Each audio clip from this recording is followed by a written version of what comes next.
Hi guys, Arnav from Design Dive. Many designers struggle with selecting an aesthetic color for their design, which often leads to results which do not engage user or reinforce brand identity. At the end of this video, you will learn how to select color for your design and create an eye-catching interface that delivers your intended message to the customer. I'll also share some reference website which will help you to choose the right color for your design. And as a bonus tip, I'll tell you what colors should you choose for a particular type of design. So let's get started.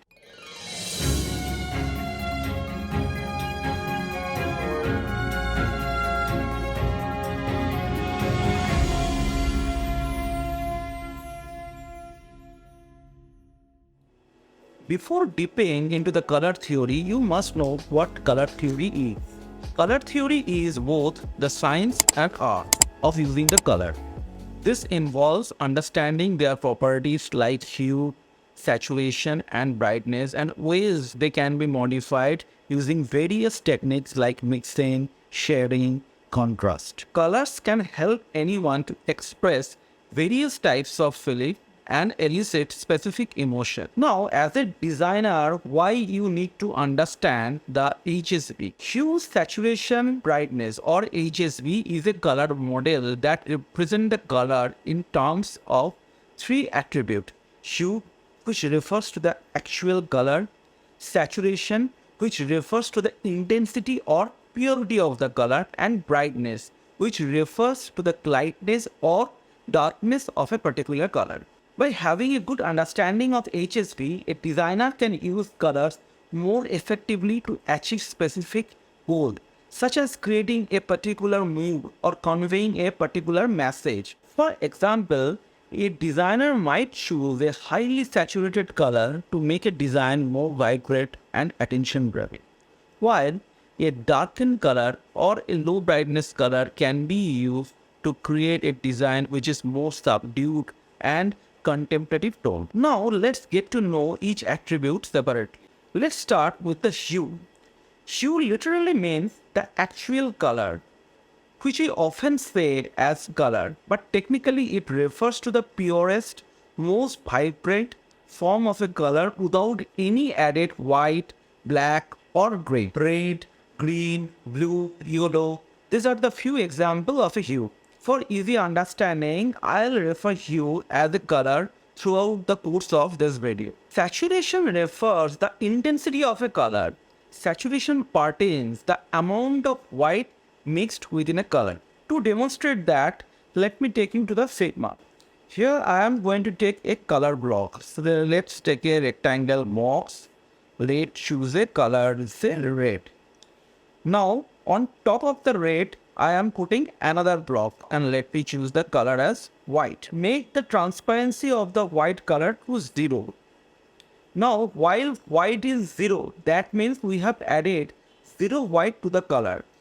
The red color is on its top saturation. It's extremely saturated at this position. Now as soon as we will start adding white to this, the saturation will start decrease. The more white we'll add, the more desaturated the color will be. Similarly, the brightness is just the opposite things. Instead of white, we'll measure the brightness by parting the black color mixed with a particular color. To demonstrate that, let me take that same example. Here, instead of the white color, I am adding another color block on top of the red, but here the color is absolutely pure black. If we start decreasing the black, then the brightness of the color will start increasing.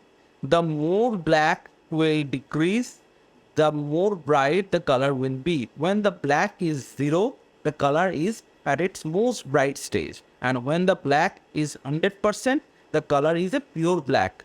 But at least we can say when the black is the 90%, the color is the darkest one. So the more black we'll add, the more darker the color will be. Now that we know how the saturation and brightness of a color can be changed, now let's look into how the color is formed.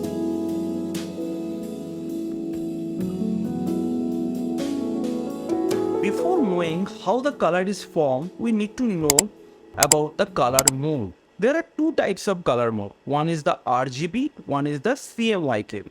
So what is RGB color mode?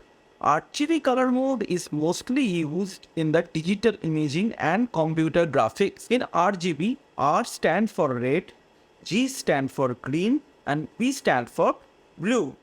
In this mode, colors are generally created by combining different intensities of red, green, and blue. So, in the RGB color mode, each channel has to be represented by a 8-bit value, which range from 0 to 255. Now, a particular color value either can be 0 or 255. To demonstrate that, you can see we have a color slider. Here the color slider is just indicating three color values. The amount of R, which is red, amount of green, which is G, and amount of blue, which is B. So now here you can see RGB, red, green, blue, all are at 0. When all the color is at 0, the color is pure black. Now, as soon as we start adding the color, suppose we add red color, the color is turning towards red.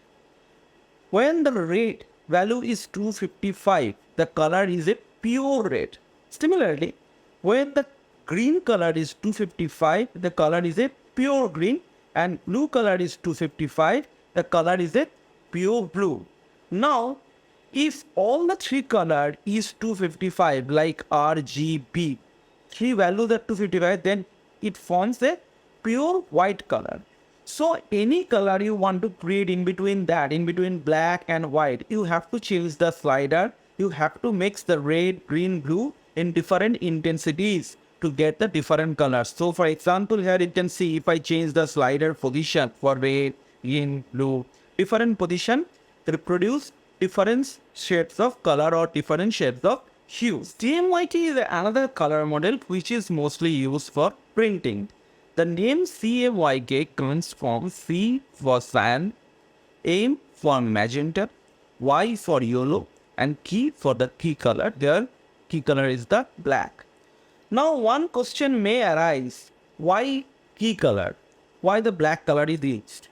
CMY, this three color, when we mix them in the purest combination, then also we don't get a pure black color. To get a pure black color in the CMYK format, we need to add 100% black onto that. So that's why key color is used, and here the key color is black. In CMYK color mode, we add color in a percentage value ranging from 0 to 100. To demonstrate how CMYK color behave, I have another example in front of me. You can see here we have 4 color block CMYK. Now C is 100%, so it's a pure cyan. Whenever we'll make it to 0 and M, which is magenta, make it 100, the color is pure magenta. Similarly, whenever Y is 100, then it's the others are 0, then it's a pure form of yellow.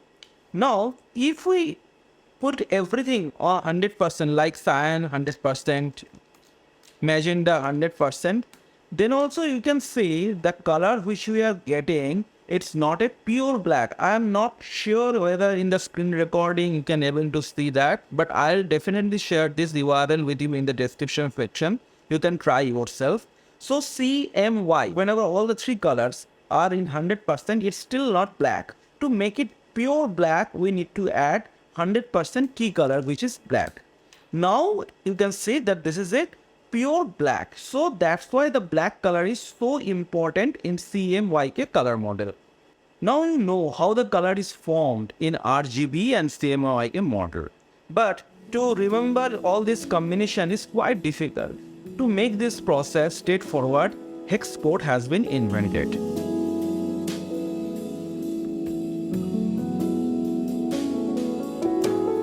HEX code, which is a short form of hexadecimal code, is a numbering system that uses a base of 16 to represent a value. I know it's a bit complicated to understand. To make it simple, let's remember it this way. HEX code is a 6-digit code. where each and every color is assigned to a unique hexadecimal code ranging from either 0 to 9 and A to F. Now first two digits represent the red color. Next two digits represent the green color. And the last two digits represent the blue color. We'll see one example to make it more easy for you to remember. I have the same RGB color slider tool website open in front of me. Now, here first what I'll do, I'll make the red to 255. And I'll turn this checkbox to see the hex code of the red color. If you see the hex code of the red color, it is FF0000. So what I mentioned earlier, the first two digits represent the red color. Here FF is represent the red color in its purest form. So this is pure red. Now if we turn the green to 255, then you can see the next two digits became FF. So this is the purest form of green. Similarly, if we turn the blue to 255, then the last two digits became FF. So whether it is pure red or it is pure green or it's pure blue, that we can understand by seeing the hex code. Whether if the first two digits is FF, then it's a pure red. If next two digits is FF, then it's a pure green. And if the last two digits is FF, then it is pure blue. Now to get any color, or to, as I told earlier, to mix it, so we can mix the RGB in different intensity to get the any color we require. But here how the hex code is changed. First two digit is AB, which indicate the amount of red color present in this mixture or present is this combination. The next digit, which is 67, indicate the amount of green present in this combination, and the last digit, which is 8-bit, represent the amount of blue present in this combination. So if we change that, we can see the X value will changes as soon as we change the color. From this example, we can understand to achieve 100% red, we don't need green and blue color. Similarly, to achieve 100% green, we don't need red and blue, and to achieve 100% blue, we don't need red and green. This hex code is mostly used in the digital design format where we use the RGB color mode. In case of CMYK, the designer generally do not use the hex code. Instead, they use the percentage because it's the more common in the print industry.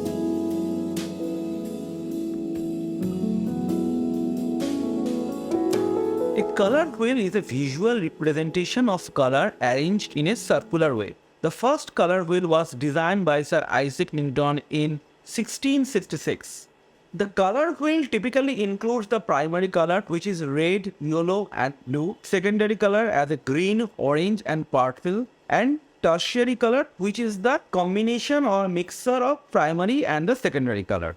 This is a typical example of a color wheel where we can see that red, green, blue color has been used as a primary color, whereas green, orange and purple has been used as a secondary color, and intermediate color by mixing the primary and the secondary color. Now, if we draw a vertical line through this color wheel, then one side will get all the warmer color and the other side will get all the cool color. One color are generally associated with the energy, brightness and action, whereas the cool color are often defined with calm, peace and serenity.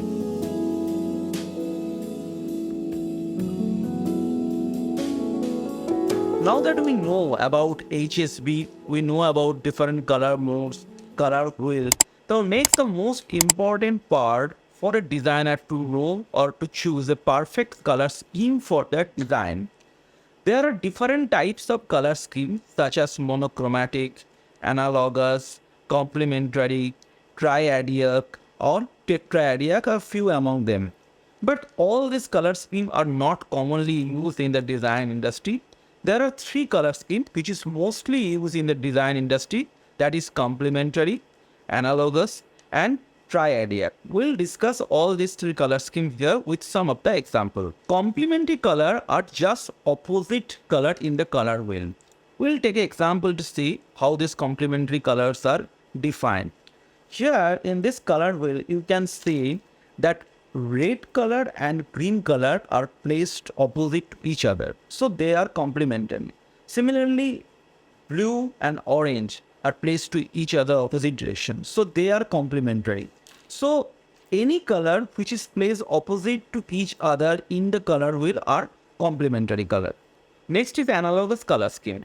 In analogous color scheme, the colors set next to one another in the color wheel. The most common example of an analogous color scheme is red, orange, and yellow. Now we'll see one example of a website where the analogous color scheme has been used. So you will able to better understand how the analogous color scheme is used in the design industries. I have opened the Tostitos website in front of me. Here you can see they have used the analogous color scheme, blue, purple. Their menu bar is in blue color, which is really adding contrast to the design. For accent color, they have used yellow for any kind of links they have used in the pages. You can see the white color has been used in the bottom navigation panel, but whenever I am hovering my mouse over that white, the color is turning into yellow. So this is a good example of an analogous color scheme they have used in the Tostitos website. While using the analogous color scheme, one thing you must remember that analogous color scheme is not only making your design attractive, but also effectively instruct the consumer where and how to take the action. This is very clear from this Tostitos website. Now the last color scheme we generally use most is the Triadic color scheme.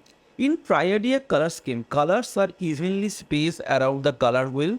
It's tend to be very bright and dynamic. Using Triadic color scheme in your design make the design or visual contrast and harmonic simultaneously, which make each item stand out and make the overall imaginary form.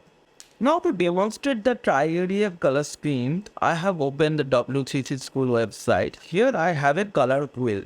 So you can see that these three black indicators are representing three colors in the Triadic color scheme. Now if we change one color, say the main color we are changing the primary color or whatever it is to yellow or something, that the whole design is changed, because once we select a color, the other two colors is getting automatically changed based on my primary color selection, and the overall design is also changed based on my color scheme. So I'll show you some other example. Here I have choose the yellow as the primary color. Let's choose this red as a primary color or blue as a primary color. So you can see always this is very bright and vibrant. So if you follow this diagram, each and every element is stand out by its own, and overall imaginary or overall graphics is really pop. So that is the benefit of using a Triadic color scheme. Well, this is all you need to know to kickstart your design with a good color scheme. If you want to learn more about anything particular, let me know in the comment section. So I will create a separate video and will upload it for you. You can also follow my UI UX design course video. There I have mentioned some good article about color theory. I'll put the link of the video in the description section for you to check. Now we are almost towards the end of the video, and I'll share you the website which I mostly use to choose the color for my design based on the different color scheme. The website I refer most is the color.adobe.com. I mostly use this website to choose the color for my design because it provides me different color scheme, and based on the different color scheme I can choose which color looks attractive to my design. Let's take a look how this website works. Whenever you open the website, you can find that it has the default color scheme selected as Analogous, and it has a color wheel. Though this color wheel is little different what we have explained, but it's the same thing. Here also we have the yellow, red, purple, green, blue, all the color shade, but instead of having an individual circular block, they have created a gradient look so that you can also adjust the saturation and intensity from this color wheel as well. Now, if we want to change anything other color scheme, then we have an option in the left panel. We can change from Triadic, Complementary, and as you can see, as soon as I select Complementary, it's just select the color which is dead opposite to each other in the color wheel. Similarly, we have Analogous color scheme. Analogous color scheme is the color which sit together in the color wheel, as I will explain. So you can change any color and see how the other is changing. So say for example, I choose on color, say the red. See the analogous color scheme, all the colors has been changed because it's always sit next to each other in the color wheel. Suppose if I choose complementary and select some other color, say I am going to select green, then it changes and it select the opposite color which is there in the color wheel. So like that it works. So you can use this to select any color for your design. You can extract the theme, you can upload an image and extract the color from the image. You can extract the gradient. Suppose if your image has some gradient, you can extract the gradient from these images. So there are different ways you can use it differently. This is a very good tool to have all the color slider. You can change the slider, you can even change the brightness of the color and see how the color changes. So you can change anything and you have the full control over it. And when you are done with your changes, you can publish the color to your Creative Type library so that it is available in all your Creative Cloud applications. So it will make very easy to choose the color from different applications whenever you will be using them. There are some other websites also available to create a good color scheme. I'll put the link in the description section for you to check. Now here comes the bonus tips. As I promised earlier, I'll share you some cheat sheet which will help you to choose the particular color for a design for different purpose. Most of the cases, whatever we design, that conveys some messages or emotions. So for example, if you want to create a design which is related to the people appetite, we generally use orange or yellow. Similarly, if we want to create a design which basically related to mediation, then we use the purple color. In this cheat sheet, you can see that I have mentioned which color suits what type of design. I'll share the link to download this cheat sheet. 99% cases, you can use the same color shown in the cheat sheet with some variation in the saturation and brightness. I am sure your design will really come out if you use this color. So this is a cheat sheet. You can refer this to create a starting point for your design. Then you can definitely make a change. I always suggest you do experiment by your own and make the changes that will give the best design out of you. If you have enjoyed this video, then please do like this video. Your support will help me to keep this channel active and motivate me to create more videos like this. Do not forget to hit the notification bell icon. This will help you to get notified whenever there is a new video uploaded into our channel. Thanks for watching. Goodbye.